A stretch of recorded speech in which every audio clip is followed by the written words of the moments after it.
প্রতিদিনই সন্ধ্যার সময় কী রান্না হবে সেটাই বুঝতে পারি না। তা আজকে একটা ইন্টারেস্টিং নাস্তা করে নিয়েছি আমার নিজের বুদ্ধি খাটাইয়ে। তো নিয়ে নিলাম একটু চিড়া, ভিজাই দিলাম 5 মিনিটের জন্য, তারপরে দিয়ে দিলাম সুজি, তারপরে দিয়ে দিলাম টক দই। এইগুলো ব্লেন্ড করে সুন্দর একটা পিউরি বানাই নিছি।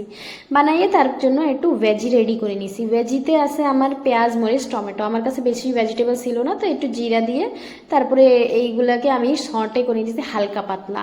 হালকা পাতলা সঁটে করে ওই পিউরিতে দিয়ে মিক্স করে দেবো। ওইতে দিয়ে দেবো একটু লবণ, তার সঙ্গে দিয়ে দেবো বেকিং সোডা, দিয়ে 5 মিনিটের জন্য রেখে দিয়েছি। ফুলে উঠছে সুন্দর করে। তারপরে একটা প্যানে, ছোট একটা প্যানে, যে সাইজের আমার লাগবে ছোট প্যানে দিয়ে দিছি 1 চামচ করে। এত সুন্দর হয়েছে খেতে, যেটা আপনারা দেখেই বুঝতে পারতেছেন। একদম নরম তুলতুলে তো হয়েছে, বাইরের পার্ট একটু ক্রিস্পিও হয়েছে। সুন্দরভাবে বানায় নিয়েছি। ঢেকে ঢেকে বানায় নেবেন, একবার বানাবেন কিন্তু সেটা খেতে মজা অনেক হবে। আবার প্রতি সপ্তাহে রান্না করবেন, আমি জানি। একবার বানিয়ে দেখবেন, অনেক সুন্দর হবে। কমেন্ট করে জানাবেন যে কেমন হয়েছে।